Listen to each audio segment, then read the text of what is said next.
함께 찬양하시겠습니다. 찬송가 570장입니다.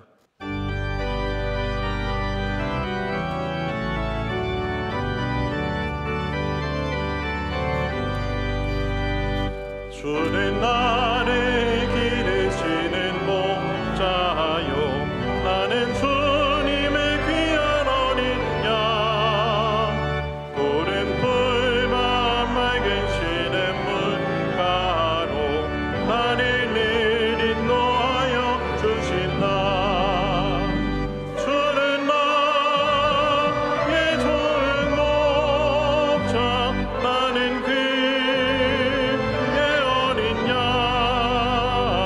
저를 따라 꼴을 먹여 주시니 내게 부족함 전혀 없어라.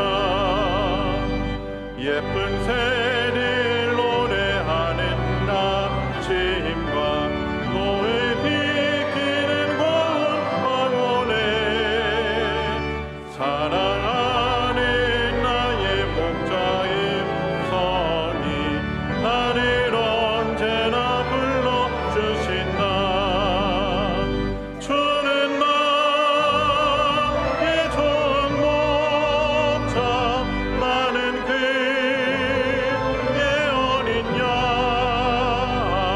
저를 따라 꼴을 먹여주시니 내게 부족함 전혀 없어라. 못된 짐승 나를 해치 못하고 거친 비바람 삼지 못하니 나의 주님 강한 손을 걸치사 나를 주야로 지켜주신다. 주는 나의 좋은 목자, 나는 그의 어린 양. 저를 따라 꼴을 먹여주시니 내게 부족함 전혀 없어라.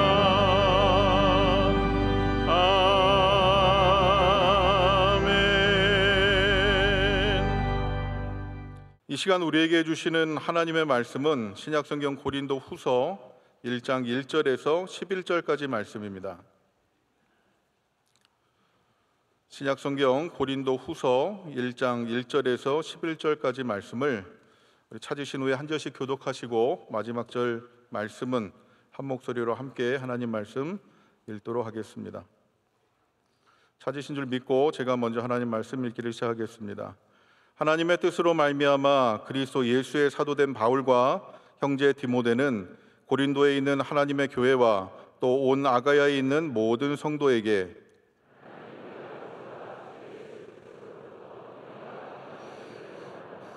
찬송하리로다. 그는 우리 주 예수 그리스도의 하나님이시요 자비의 아버지시요 모든 위로의 하나님이시며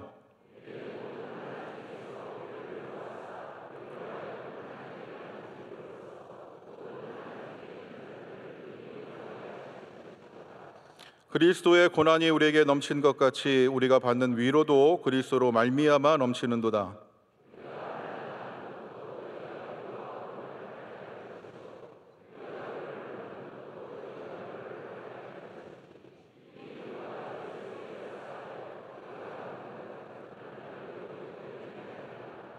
너희를 위한 우리의 소망이 견고함은 너희가 고난에 참여하는 자가 된 것 같이 위로에도 그러할 줄 알미라.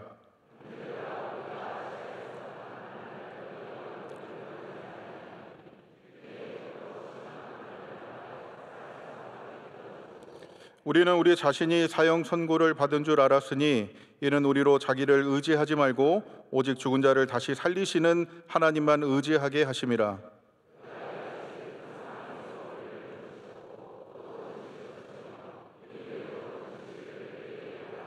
함께 읽겠습니다. 너희도 우리를 위하여 간구함으로 도우라. 이는 우리가 많은 사람의 기도로 얻은 은사로 말미암아 많은 사람이 우리를 위하여 감사하게 하려 함이라. 아멘. 교회 사랑하는 찬양대에서 찬양으로 하나님께 영광 돌리겠습니다.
말씀으로 은혜 받는 시간입니다. 담임 목사님께서 우리 가운데 역사하는 것 제하여 말씀을 주실 때 큰 은혜의 시간 될 줄로 믿습니다. 이제 우리 고린도 후서의 말씀, 고린도 후서의 첫 번째 말씀을 여러분과 나누겠습니다. 아마 오늘 예배 안 들으신 분들은 굉장히 후회하실 거예요. 저는 이 말씀이 현장에서 또한 듣는 말씀이 더욱더 우리 가운데 은혜가 될 줄로 믿습니다. 우리 가운데 역사하는 것, 여러분, 하나님은 역사하시는 하나님이십니다. 여러분, 이 역사가 히스토리가 아닌 건 아시죠? 우리 하나님이 역사하실 때는 하나님이 일하신다라는 말씀입니다. 하나님은 쉬지 않고 일하시는 분이십니다. 일 중독에 걸려서 일하시는 것이 아니라 우리를 사랑하시기 때문에 일하시고, 우리 구원의 일을 놓지 않으시고 눈동자를 늘 켜고 우리를 바라보시고 우리를 붙잡아 주시고 우리 가운데 위로하시며 은혜를 허락하십니다. 우리는 고난을 받을 때 하나님이 어디 계신가라고 굉장히 마음 아파하고 우리를 버리신 것 같아서 굉장히 괴로워하지만, 하나님은 그때도 우리 가운데 위로로 역사하고 계십니다. 고난 중에도 하나님은 여전히 역사하고 계시다는 거죠. 그래서 오늘 이 고린도 후서에서 바울은 그의 고난을 이야기하면서, 여러분, 고린도 후서 제가 주제를 말씀드리겠지만 욥기에 이어서 또 고난이어서 죄송해요. 욥기도 고난이었는데 고린도 후서도 이 바울이 당하는 많은 고난을 이야기합니다. 그런데 욥기와 다른 게 있습니다. 고린도 후서는 역설적으로 이 고난 속에 은혜가 있다는 것을 말하고, 이 고난 속에 하나님의 위로하심이 있고, 또 이 고난을 통해서 예수님께서 나의 고난을 대신하는 그러한 고난과 아픔을 당하셨다는 것을 우리에게 얘기함으로써 우리가 다시 은혜를 붙잡게 하는 그런 굉장히 아름다운 그런 하나님의 말씀입니다. 그래서 우리 모두가 이 고린도 후서를 통해서 여러분의 삶의 자리에서 주님의 위로를 받으시고 또 힘을 내시고 승리하시기를 축복합니다. 제가 강해를 하면서 늘 조심하는 게 있습니다. 그게 뭐냐 하면, 강해는 성경 공부와 굉장히 유사하지만 성경 공부는 아닙니다. 우리 성경 공부가 아닌 말씀은 하나도 없습니다. 모든 말씀은 성경을 기본으로 하고 있기 때문에 당연히 말씀을 들으면 성경이 공부가 됩니다. 그러나 우리가 성경을 공부하기 위해서 오늘 말씀을 나누는 건 아닙니다. 하나님께서 이 고린도후서의 말씀을 주신 것은 여러분이 고린도후서의 어떤 개요를 알고 역사적 배경을 알고 저자와 수신자들을 알고 그런 거 하나하나 다 알라고 주신 것이 아니라, 우리 공동체가, 우리 믿음의 교회가 이 말씀을 통해서 주님과 가까워지기를 원하시는 것이고, 또 위로받기를 원하시는 것이고, 이것을 통해서 은혜로 말미암아 더 힘을 내서 이 땅에서 살아가라고 주시는 말씀입니다. 그래서 저도 말씀을 전하면서 이게 자칫 굉장히 공부로 흘러가기 쉽기 때문에 저도 좀 그런 부분에 있어서 조심하면서 말씀을 준비하게 되었습니다. 자, 왜 이 말씀부터 드리냐면요, 고린도 후서라는 이 편지가 고린도 교회에 보내는 두 번째 편지가 아니기 때문입니다.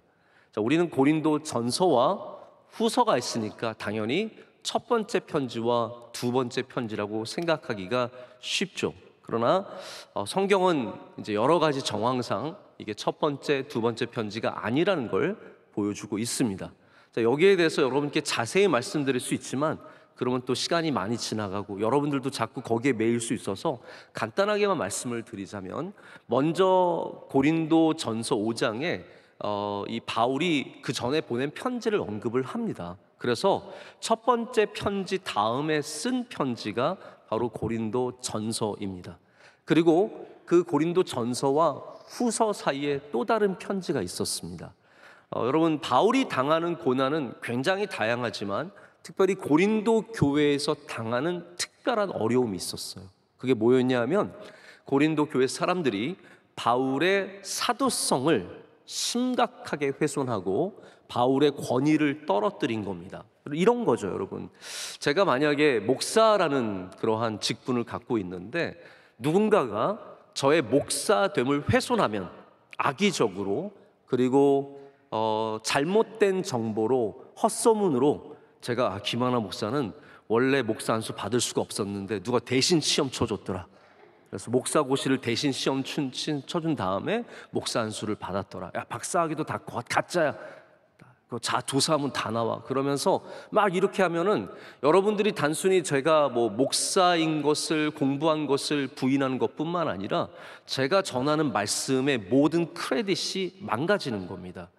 자, 바로 이 바울에게, 바울의 적들, 동쪽에서 도착한 바울의 어떻게 보면 적들이죠.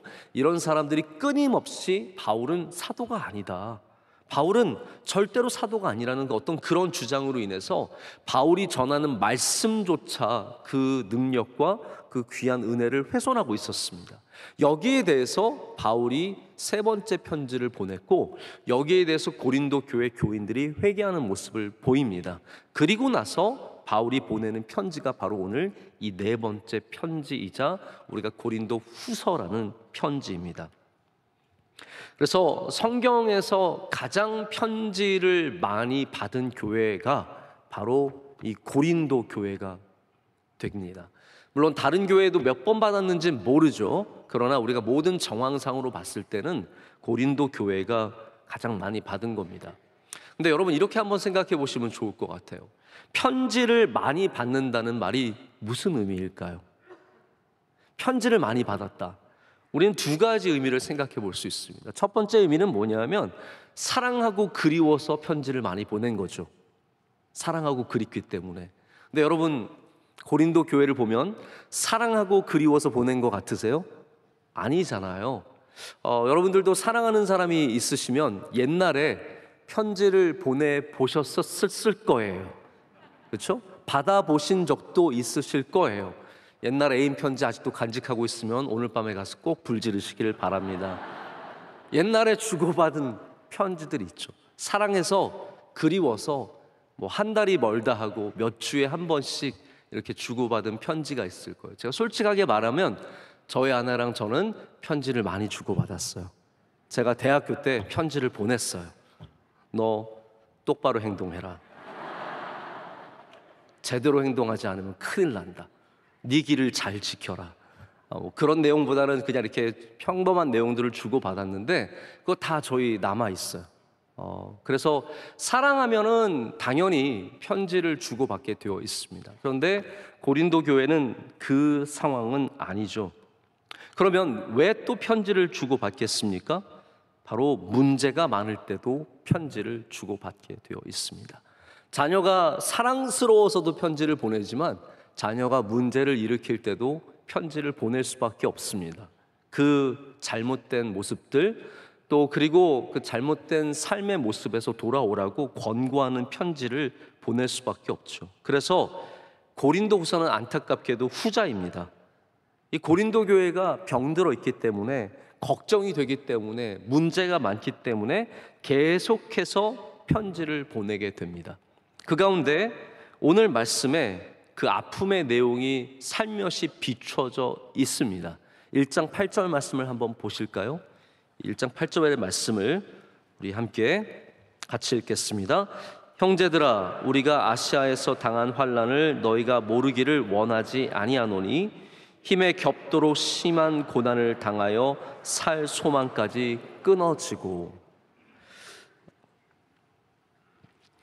ESV 성경의 고린도후서 서론을 보면 이런 말이 적혀 있습니다. 고린도후서의 핵심적인 주제는 바울의 사도적인 삶, 그의 사역, 그의 메시지 속에 나타난 고난과 성령의 능력 가운데의 사이의 관계라고 말합니다. 고난과 성령 사이의 관계라고 얘기를 합니다. 자, 그러니까 좀 더 쉽게 말씀을 드리자면 바울은 복음을 전하면서 정말로 많은 고난을 당했습니다. 그런데 그가 당한 핵심적인 고난이 어디에서 왔느냐? 고린도에서 많은 고난을 당했습니다. 물론 아시아에서도 당하지만 이 고린도에서 정말로 많은 고난을 당하게 되죠. 그래서 이 고난은 때로는 육체적이기도 했습니다. 우리 고린도후서 나중에 가면은 바울이 바보장이라는 곳에 내가 얼마나 많이 맞았으며 그리고 얼마나 파선을 많이 당했으며 그리고 강도를 당하고 죽을 고비를 몇 번 넘겼는지 쭉 적지 않습니까? 바울이 당한 육체적인 고난도 많아요. 그런데 사람은 육체적인 고난 때문에 힘든 것만은 아닙니다. 우리가 정말로 힘든 것은 영적인 고난이고 감정적인 괴로움이고 또 정신적인 아픔입니다. 그래서 이 끊임없이 바울의 사도성을 공격하고 바울의 말씀을 훼손하는 이 사람들을 향한 이 바울의 안타까운 마음이 여기에 들어 있습니다. 바로 그러한 고난, 너무너무 그러한 고난으로서 힘들어서, 육체적인 고난만이 아니라 너무 마음으로 힘들어서 살 소망까지 끊어졌다라고 말하고 9절에는 사형 선고를 받은 것 같았다. 여러분, 사형 선고를 받으면 지금 우리나라는 실제적 사형이 집행되고 있지 않는 그런 국가입니다. 앞으로도 제가 보면 사형할 생각이 없어요.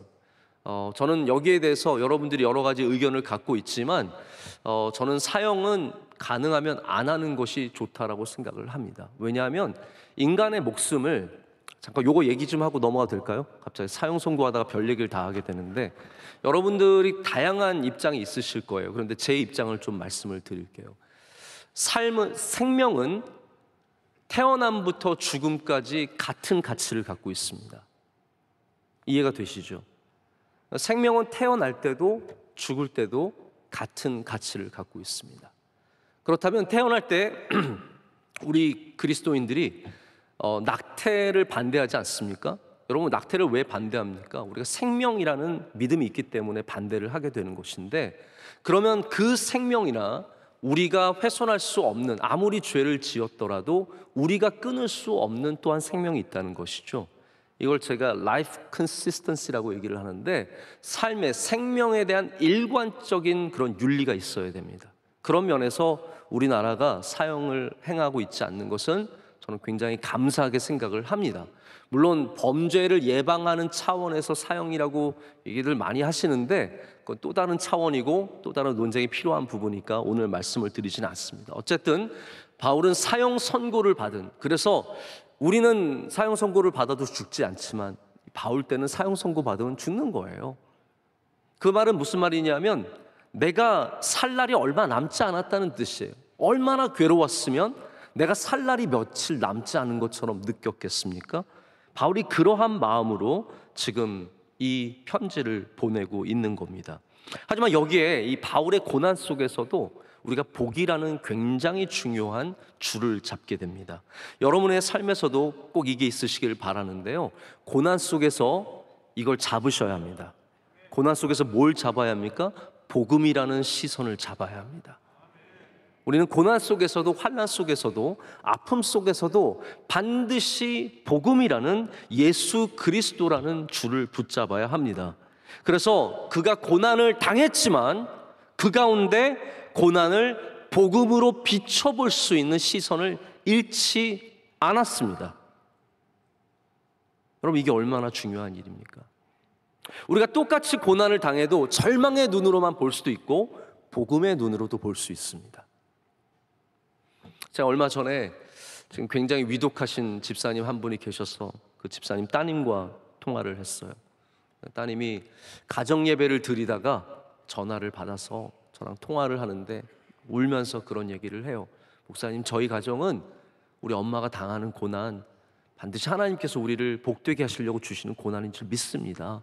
이러면서 얘기를 하시는데 제가 굉장히 많이 은혜가 됐어요. 제가 위로를 받고 전화를 끊을 정도로 그 자매가 굉장히 믿음 안에 서 있는 그런 이야기를 들으면서 참 감사했습니다.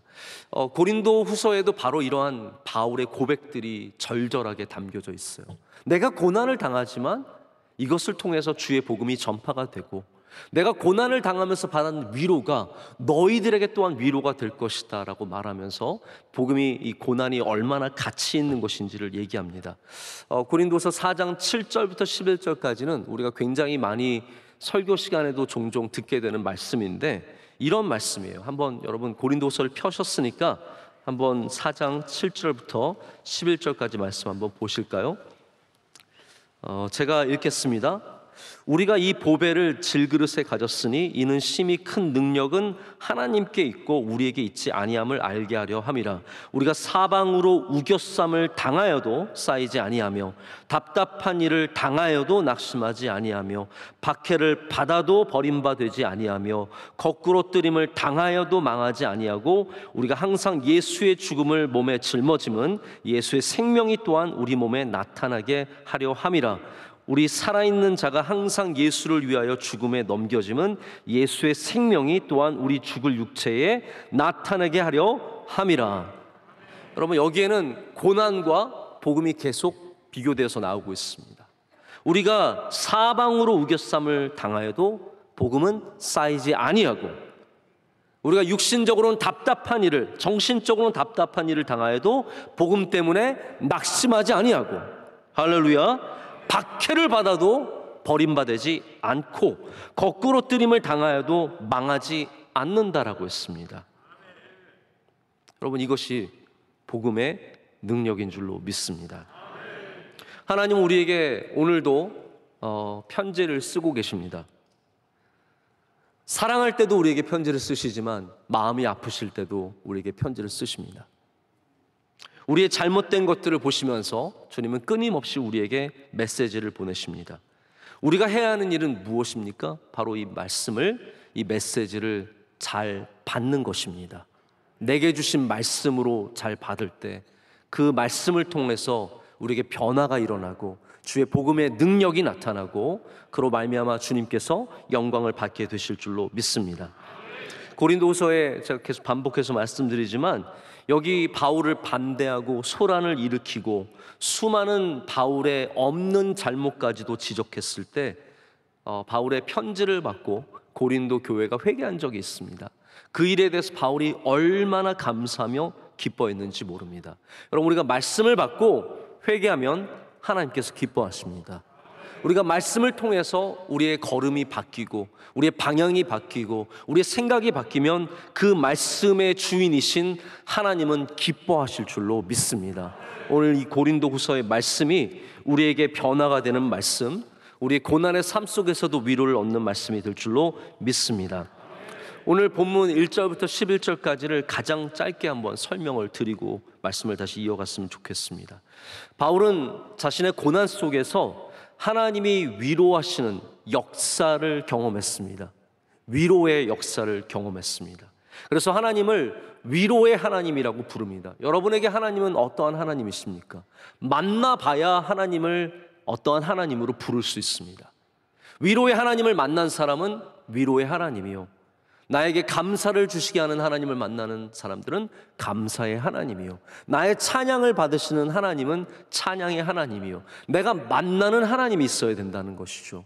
우리가 고린도후서 이 첫 말씀을 통해서 위로의 하나님을 만나기를 원합니다. 지금 여러분의 육신에 위로하시고 여러분의 마음에 위로를 주신 하나님 오늘 꼭 만나시기를 축복합니다. 그런데 그 하나님이 바로 예수 그리스도를 통해서 우리에게 또한 넘치는 위로를 주셨다라고 말합니다. 그래서 내가 이런 위로를 받았기 때문에 너희도 고난을 받을 때 이 위로가 우리 가운데서 역사해서 견디게 할 뿐만 아니라 또한 앞으로 우리가 바로 그 위로로 위로하는 사람이 될 것이다라고 말합니다. 그럼 그것이 하나님이 우리에게 주시는 사명입니다. 위로를 받은 우리는 위로하는 사람들이 되어야 합니다. 그래서 위로의 하나님을 전해야 된다라는 것이죠. 여러분의 고난이 그냥 고난으로 끝나는 것이 아니라 우리는 그 고난을 통해서 위로하시는 하나님을 만나고 다시 힘을 얻어 이겨내며 위로하는 사람으로 나아가게 될 줄로 믿습니다. 그래서 오늘 본문에서 가장 두드러지게 나타나는 단어는 위로라는 단어입니다. 1장 3절부터 7절까지 위로가 몇 번 나올까요? 이제 파라클레오라는 그런 헬라어인데 안 세셔도 됩니다. 제가 얼마나 이걸 정확하게 세고 싶었냐면 손가락으로 세다가 안 돼서 더 정확하게 하려고 정자로 셌어요. 하나 둘 셋 쓰면서 3번을 체크했습니다. 혹시 틀리면 이거 가지고 트집 잡을 사람 있을 것 같아가지고 이거 틀리면 안 돼 그러면서 제가 3절부터 7절까지를 계속 읽으면서 위로 위로 위로 위로 위로 위로 위로 위로 아래로 없이 위로 위로 해서 몇 번이 나왔겠습니까? 10번이 나왔습니다. 여러분, 이 짧은 말씀에 하나님을 찬양하는 바울의 이 말씀에, 바울의 이 인사에 위로라는 단어가 무려 10번이나 등장을 합니다. 여러분, 글을 배워보신 분들은 아시겠지만, 글 쓰는 법을 배워보신 분들은 알겠지만, 이 단어가 반복되는 것은 가능하면 피해야 하는 일입니다. 똑같은 단어가 계속 반복이 되는 것은 강조 외에는 피하는 것이 정석입니다. 근데 바울이 이것을 얼마나 강조하기를 원했다면 10번이나 이 짧은 구절 안에서 반복을 하고 있겠습니까? 그는 위로의 하나님을 향한 확신이 있었고, 그 위로의 하나님이 우리 가운데 역사하기를 원했으며, 그 위로의 하나님으로 말미암아 우리가 위로받기를 그렇게 간구하는 것입니다. 그래서 오늘 저도 여러분에게 이 위로의 하나님을 소개하고 싶습니다. 여러분, 위로를 받으십시오. 하나님이 함께 하실 때 거기에 바로 위로가 있게 될 줄로 믿습니다. 우리는 고난을 당할 때, 환난을 당할 때 그 어려움을 이겨내기 위해서 가장 선호하는 방법이 있습니다. 방식이 있습니다. 아마 저도, 여러분도 저와 이렇게 별반 다르진 않으실 것 같은데, 저도 고난이 있으면 하나님께 뭐라고 기도를 하냐면, 하나님, 저 고난을 없애주세요라고 기도를 해요. 여러분들은 안 그러세요? 믿음이 너무 좋은 명성교회에서의 목회를 해서 힘든 게 한두 가지가 아닙니다. 여러분들의 기도는 저와 차원이 다른가 봐요. 우리는 문제를 만나면 그 문제가 없어지는 것이 해결책이라고 보통 생각을 합니다. 그래서 그렇게 기도를 하죠. 병이 있으면 여러분, 누가 병을 없애달라고 기도하지 병과 잘 지내게 해주세요라고 기도하겠습니까? 여러분, 솔직하게 말해보라는 거예요. 우리가 문제를 만나면 그 문제가 우리 앞에서, 시야에서, 우리 마음에서, 우리 육신에서 사라지는 것을 두고 기도를 합니다. 우리를 괴롭히는 사람이 있으면 우리는 그 사람의 망하게 해달라고 때로는 그렇게 기도하기도 하고, 우리가 늘 그런 기도 자주 드리잖아요. 적을 향한 기도를 드릴 때 그 적을 없애주실 것을 기도를 많이 하게 됩니다. 망하게 하시거나 벌을 주시거나. 실제로 하나님께서 물론 당연히 우리가 그렇게 기도할 때 병을 없애주시기도 하시고, 할렐루야, 우리의 적을 옮겨주시기도 해요. 그런데 하나님의 방식은 다양합니다. 만약에 여러분, 우리의 어려움이 그냥 해결되는 것만이 최고의 방식이라면 하나님께서 늘 우리에게 주시는 은혜는 그와 같아야 합니다. 병이 없어졌을 때 우리는 하나님이 역사하신다는 것을 알고, 우리의 적들이 망할 때 하나님이 살아계시구나 고백을 하게 되죠. 우리 아이가 대학교에 합격할 때 우리는 하나님께 감사하게 되고, 이런 당연히 기도의 제목이 이루어질 때 감사하게 되잖아요. 근데 성경을 보면 하나님께서 다르게 역사하실 때가 많습니다. 아브라함을 한번 예를 들어볼까요? 아브라함은 하나님이 분명히 약속해 주셨어요. 자손의 약속을 주셨어요. 너 저 바다의 모래와 같이 너의 자손이 많게, 하늘의 별을 봐라, 너의 자손이 저와 같이 많을 것이다. 한 명도 없는데 하나님께서 그렇게 약속해 주셨다고요. 그러면 만약에 그 기도가 응답받으려면 자손이 있어야 될 거 아니에요. 그럼 그 긴 세월 동안 자손이 없었을 때 여러분, 아브라함은 어떻게 지낼 수 있었을까요? 얼마나 답답했겠습니까? 그 수십 년의 기다리는 세월 동안 얼마나 마음이 힘들었겠어요. 그때 하나님께서 주신 은혜가 무엇입니까? 그 자녀를 갖기까지 하나님께서 동행하시면서 위로해 주신 거예요. 위로. 노아는 바울이 당한 고난의 연수와는 비교할 수 없는 긴 시간 동안, 몇백 년 동안 멸시와 조롱을 받으면서 방주를 지었습니다. 여러분, 하나님께서 우리의 기도를 들으시는 하나님이시라면 그 방주를 짓는 것을 조롱하는 사람들 없애주시는 것이 기도의 제목인 것 같지만, 하나님은 노아를 위로하셔서 그 조롱을 견디게 하셨고 그 비난을 이겨내게 하셨습니다. 자, 제가 위로의 정답으로 점점 가까이 가고 있습니다. 위로라는 것은 단순히 우리의 삶의 기도의 제목이 이루어지는 것만이 아니라 그 이루어지는 날까지 주님께서 우리와 함께 하시는 것이며, 우리에게 힘과 능력을 주셔서 그 일을 감당하게 하시는 것이라는 거죠.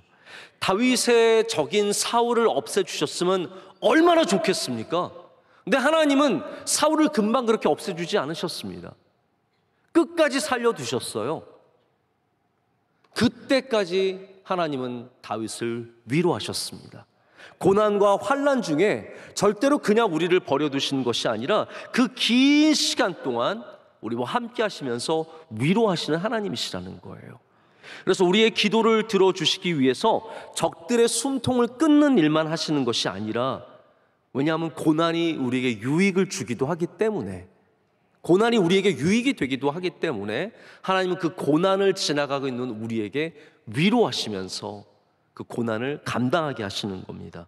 제가 오늘 아침에 우리 여선교회 회장단 원래가 있었는데, 회장님, 총무님들 모인 곳에서 또 말씀을 제가 잠깐 전했는데, 그때도 고난에 대해서 말씀드리면서 그런 말씀을 드렸어요. 고난이 어떠한 능력이 있냐면 우리로 하여금 예수 그리스도를 닮아가게 하는 그런 힘을 갖고 있다라고 말씀을 드렸습니다.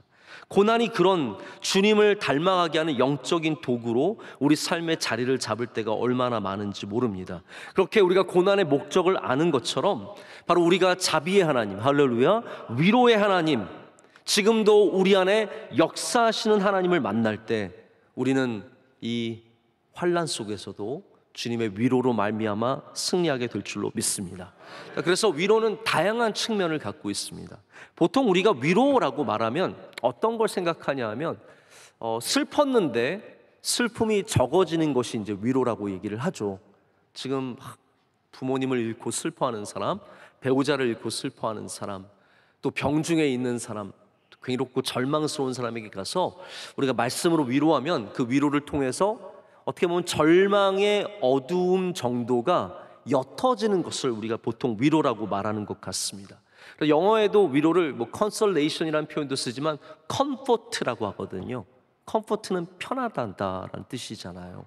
위로를 받으면 마음이 편안해지는 것이 있습니다. 자, 그런데 고린도후서의 위로는 그러한 편안해지는 위로만은 아닙니다. 하나님께서 그냥 상황은 이렇지만 마음은 좀 편안해라, 이렇게 위로를 주시는 게 아니라는 거예요. 그럼 하나님이 주시는 위로의 능력은 뭐냐면 우리에게 그 환난을 이겨낼 힘을 주시는 것입니다. 넘어설 수 있는 능력을 주시는 것이고, 그런 믿음을 주시는 것이고, 그 안에서 그 위로로 말미암아 승리하도록 은혜 주시는 거예요. 그래서 여러분, 그냥 마음이 조금 편안해졌다고 위로라고 생각하지 마십시오. 하나님은 여러분이 힘을 내서 승리하기를 원하시는 거예요. 그 고통을 잠깐 잊고 그것만이 위로가 아니라는 거예요. 저희도 가끔 아이들과 이제 지내다 보면 아이들이 원하는 것을 하지 못해서 힘들어할 때가 있어요. 예를 들어서 저희 집은 게임을 하는 날은 월요일 날로 딱 정해놨어요. 왜냐하면 제가 쉬어야 하니까 걔네들은 게임하고 저는 쉴 수 있도록 아주 시스템을 잘 만들어놨습니다. 근데 우리 아이들이 월요일 날 그렇다고 뭐 게임을 종이라는 건 아니죠. 아주 잠깐 시간을 줘요. 그러면 아이들이 조금밖에 못하니까 이제 저희 이제 막내 같은 경우에도 우리 첫째는 3학년 돼서 처음 게임을 했나 그런데 이 아이는 형이 하니까 자기도 따라하게 되는 거예요. 게임 못하면 힝 이래요. 힝 아빠 미워. 옛날에는 심각했어요. 6살 때는 아빠가 죽었으면 좋겠어. 그래서 형제야 제발 그 말만은 하지 말아줘. 나 좀 살려줘 제발. 근데 저희가 아이들을 위로하기 위해서 게임 그만하고 아이스크림 줄게 하면은 조금 위로를 받습니다. 아주 요만큼 위로를 받습니다. 그래서 아주 나빴던 마음, 아빠가 죽었으면 좋겠어 해서 아빠가 없어졌으면 좋겠어, 이 정도로 내려오죠. 근데 여러분, 이거는 조금 작아진 것이지 이겨낸 건 아니에요. 그게 없어진 것도 아니고 해결된 것도 아닙니다. 조금 줄었을 뿐이에요.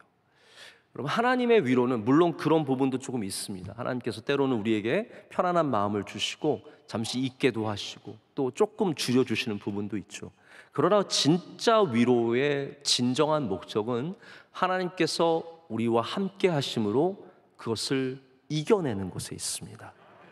그래서 바울이 수많은 험담과 수많은 모욕적인 이야기를 들었을 때 그 들은 것을 잊게 하시는 것이 아니라 들었지만 거꾸로 뜨림을 당하지 아니하고 거기서 승리하도록 해주시는 것이 바로 이 복음의 위로의 능력이라는 것입니다. 여러분들도 위로가 있으시기를 축복합니다. 하나님의 위로를 받으면 우리는 넘어설 수 있는 힘을 얻게 되는 것이죠. 자, 남아있는 시간 동안 이 위로의 역할 세 가지를 좀 이제는 빨리 해야 될 것 같아요. 제가 준비한 거에 반밖에 못했지만 남은 시간을 제가 좀 줄여서 말씀을 전하도록 하겠습니다. 그럼 위로가 어떤 역할을 해야 되느냐?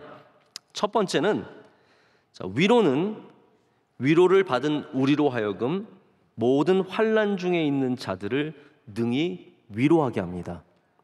다시 말씀드립니다. 우리가 위로를 받았기 때문에 그 받은 위로로 말미암아 환난 중에 있는 자들을 위로하게 합니다. 그것이 하나님께서 우리로 고난을 또한 경험하게 하시고 그 고난 속에서 위로를 받게 하시는 하나님의 참된 목적입니다. 사실 우리가 환난을 겪는다고 다 위로할 수 있는 사람이 되는 건 아니에요. 제가 2011년도인가 스위스 다보스 포럼에 원로 목사님 모시고 갔다가 거기서 닉 부이치치라고 하는 아주 유명한 분이죠. 이 팔다리를 장애를 갖고 태어나신 분을 만났어요. 그래서 대화도 나누고 사진도 같이 찍고 그랬었는데 닉 부이치치가 우리에게 위로가 되는 이유가 무엇일까요? 그분이 장애를 갖고 있었지만 그 장애를 넘어섰기 때문에 위로가 되는 겁니다. 그분은 어렸을 때 위로가 없었을 때, 하나님의 위로가 없었을 때는 그냥 죽고 싶었어요.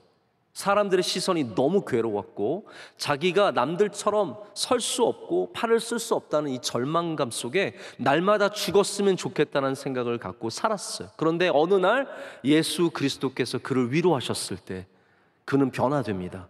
그래서 자기가 갖고 있는 장애를 통해서 또 다른 여러 가지 삶의 장애를 안고 있는, 여러분 신체의 장애만이 장애가 아니잖아요. 우리가 갖고 있는 절망감, 우리가 갖고 있는 좌절감, 또한 상대적인 박탈감, 열등감, 이 모든 것이 장애인데 수많은 장애를 갖고 살아가는 사람들을 위로하는 사람이 되었습니다. 그분의 강연을 보면 넘어져서 시작을 해요. 넘어져 있어요. 아이들한테 일어나라고 얘기해 보라고. 그러면 못 일어날 줄 알죠. 그런데 그분이 정말 기가 막힌 방법으로 거의 보이지 않는 팔과 다리로 발로 일어납니다. 그러면서 보여줍니다. 얘기합니다. 너희도 일어날 수 있어. 나도 일어서는데 너희도 일어설 수 있어. 여러분, 이분이 우리에게 위로가 되는 것은 그가 그냥 장애를 갖고 있기 때문이 아니라 그 장애에도 불구하고 그것을 넘어서는 믿음을 가졌기 때문입니다. 여러분, 그래서 위로라는 것은 그냥 우리가 상처를 입었다고 위로하는 사람이 되는 건 아니에요. 환난을 경험했다고 위로하는 사람이 된 것이 아니라 그 환난을 통해서 예수 그리스도의 은혜를 경험해야 위로할 수 있는 사람이 되는 겁니다. 나도 그 자리에 있어봤고, 나도 그런 고난을 당해봤고, 나도 그런 아픔이 있었고, 나도 그렇게 욕먹어봤고, 나도 그렇게 안 됐었는데 하나님이 은혜 주시니까 되더라. 이것이, 아니면 되지 않더라도 하나님이 너와 함께 하시면 승리할 수 있다라는 그런 메시지가 우리에게 은혜가 되는 것이죠. 벌써 오래된 광고인데 제가 기억하는 광고가 코카콜라 광고인데요. 이 광고가 때로는 이 콜라 광고가 캠페인처럼 나올 때가 있어요. 그래서 사랑의 캠페인을 담아서 지나가던 사람 넘어졌는데 이렇게 세워지면서 love, love 그러면서 그 사람이 이렇게 세워진 다음에 막 툭툭 털고 일어나서 가다가 횡단보도 건너는데 아이가 막 칠 것 같으니까 딱 막아주면서 love, love 그러면 또 이제 또 아이가 또 가다가 할머니 들고 가는데 들어주면서 love, love 그러면 계속 가는 거예요. 계속 가는 거예요. 그러면서 콜라도 이렇게 널리 펼쳐라. 널리 퍼져서 다 콜라 먹어라. 이렇게 광고로 끝나거든. 다 콜라들 코카콜라 love 그러고 끝나는데 저는 거기에 되게 늘 감동이 되더라고요. 아, 이게 전해지는구나. 누군가가 준 그 기쁨이 전해지고, 누군가가 준 위로가 전해지고, 누군가가 준 웃음이 전해지는 거죠. 여러분, 우리 교회는 위로하는 교회가 되기를 원합니다. 우리 교회가 아픈 사람도 있고 힘든 분들도 많이 있지만 여기서 주님의 은혜로 일어서게 될 때 우리는 누군가에게 소망이 되고 누군가에게 위로를 할 수 있는 그런 주님의 귀한 종들이 다 될 줄로 믿습니다. 두 번째 위로는 우리가 의지하는 분이 하나님이심을 알게 합니다. 아까도 제가 말씀드렸지만 산소망이 끊어졌대요. 아무런 소망이 없는 거예요. 여러분, 사람이 살아있다고 다 살아있는 게 아니죠. 우리가 살아 숨쉬면서 내일에 대한 기대가 있어야 하고 오늘에 대한 감사가 있어야 합니다. 이게 참 살아있는 아름다움입니다. 그런데 바울은 얼마나 많은 고난을 당했으면 살 소망이 끊어졌다라고 말하는데, 이 끊어졌다는 말은 길이 안 보인다라는 뜻이에요. 내가 살아야 하는데 내일 어느 길로 가야 될지 잘 모르겠어요. 갑자기 직장을 잃어버린 중년 남자가 살 소망이 끊어지는 거예요. 내일 뭘 해야 될지 모르겠는 거예요. 여러분, 내일 뭘 해야 될지 아는 것은 복입니다. 아멘. 내일 어린이날 저는 뭘 해야 될지 모르겠어요. 솔직히 안 그래도 우리 교회에서 오늘 그 얘기 했었어요. 목사님, 내일 어린이날 뭐 하세요? 난 모르겠어. 올림픽 공원이나 갈까? 그랬더니, 목사님, 올림픽 공원에 우리 교회는 다 갈 텐데요. 내일 올림픽 공원 오지 마십시오. 내일 뭘 해야 될지 안다라는 것은 내가 갈 길이 있다라는 거예요. 지금 바울은 나에게는 길이 없다라고 말하는 것이거든요. 사형 선고를 받은 것처럼 내일이 보이지 않는 상황이었지만 하나님의 위로는 그 가장 짙은 어둠 속에서 바울을 끌어내줬습니다. 여러분, 어둠이 짙으면 아무것도 안 보입니다. 길이 안 보입니다. 우리의 절망과 좌절감이 크면 길이 안 보이죠. 근데 위로 가는 일이 무엇입니까? 길이 안 보이는 곳에 길을 내어주는 것이고, 캄캄해서 아무것도 안 보이는 곳에서 주님을 보게 하는 것입니다. 이게 바로 위로의 능력입니다. 절망의 바닥에 완전 누워서 일어날 힘이 없는 것, 나는 진짜 일어나기 싫고, 나는 괴롭고, 나는 아무것도 하기 싫고, 완전 절망의 바닥에 누워있는 사람을 다시 손잡아 일으키는 것이 바로 위로의 능력입니다. 근데 이게 참 중요한 게 뭐냐면, 이거를 하시는 분이 하나님이시라는 거예요. 왜 우리에게 고난이 있느냐? 그걸 하실 수 있는 분이 하나님임을 알게 하기 위해서, 하나님밖에 의지할 분이 없다라는 것을 알게 하기 위해서 고난이 있다고 말하는 겁니다. 여러분, 그냥 사람들이 도와줄 수도 있겠지만 우리는 위로를 통해서 하나님이 역사하신다는 것을 경험해야 합니다. 그래서 9절에 이는 우리로 자기를 의지하지 말고 오직 죽은 자를 다시 살리시는 하나님만 의지하게 하심이라 라고 적고 있습니다. 저도 목회하다가 한 번은 미국에서 번아웃이 온 적이 있습니다. 너무 지치고 정말 좌절감, 말의 상처들, 답답함, 논문은 잘 안 되고 이 모든 것들이 절망스러운 순간이었거든요. 근데 제가 이렇게 어떻게 좀 긴 시간을 지내고 있는데 어떤 미국 목사, 전혀 뚱딴지같이 어떤 목사님이 저한테 연락을 해주셨는데, 제 상황을 전혀 모르는 분이 저에게 너무 위로가 되는 말씀을 주셔서 큰 힘을 얻었던 적이 있습니다. 여러분, 그분이 저의 논문을 도와준 게 아니에요. 논문 이렇게 쓰면 돼. 전혀 그런 것도 없고, 목회를 도와준 것도 아니고, 사람을 보내준 것도 아니고, 돈 10불을 주신 것도 아니었지만, 그 위로가 저로 일어나게 했을 때 다시 힘을 내서 걸을 수 있었고, 길을 찾을 수 있었고, 다시 저에게 주신 사명을 감당할 수 있었습니다. 저는 그때 그 사람이 저를 위로했지만 제 마음에는 어떤 고백이었냐면, 하나님이 사람을 보내주셨구나, 그런 마음이 들더라고요. 여러분, 하나님밖에 없습니다. 하나님을 의지하는 것, 바로 그것이 우리가 해야 하는 일이며, 우리의 절망의 자리에서, 고난의 자리에서 하나님은 반드시 여러분 속에 역사하실 줄로 믿습니다.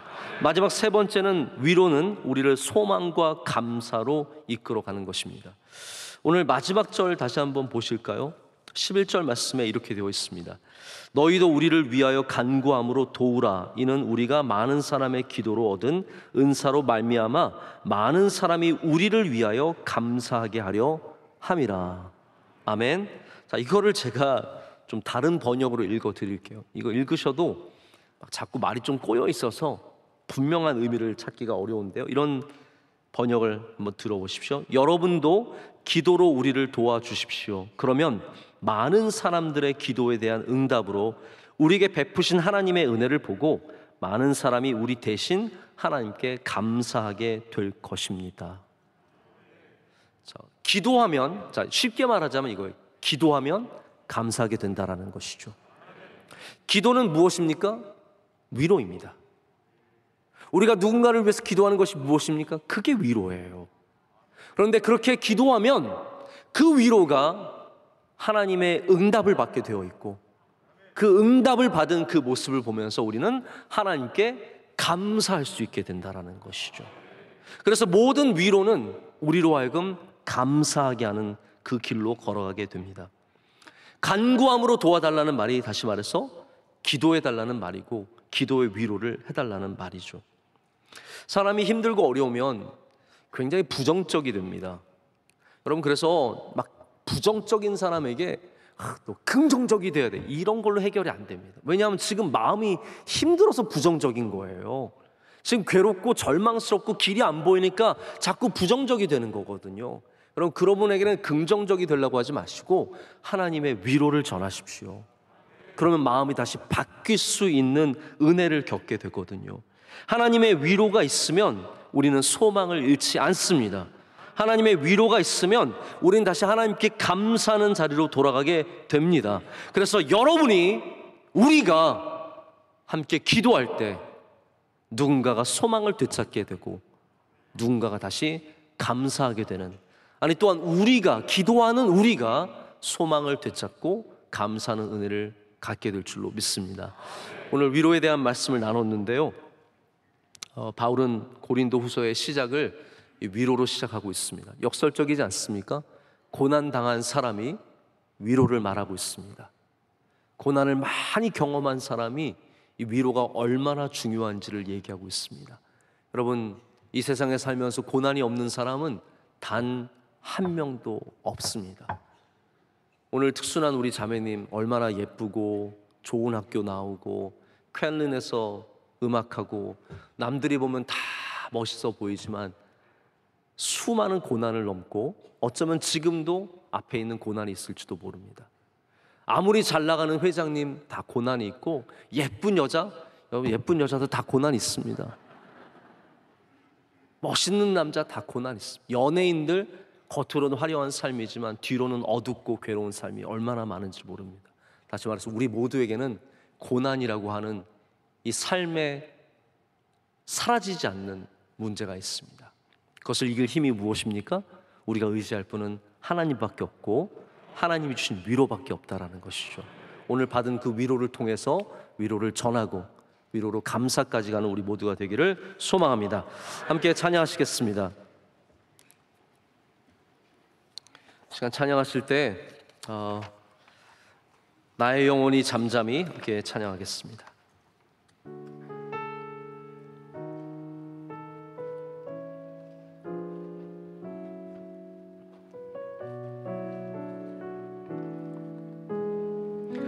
나의 영혼이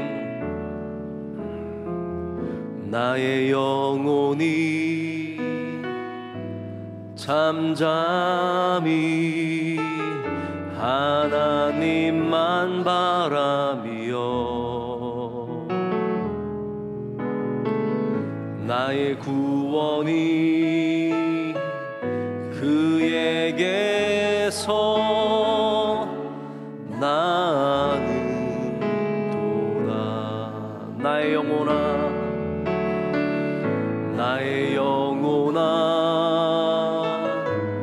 잠잠히 하나님만 바라라. 나의 소망이 저에게서 나는도다. 오직 주만이 나의 반석, 나의 구원. 오직 주만이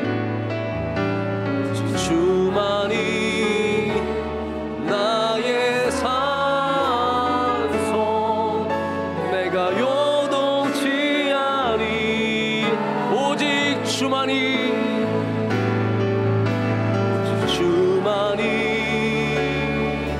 나의 반석 나의 구원이시니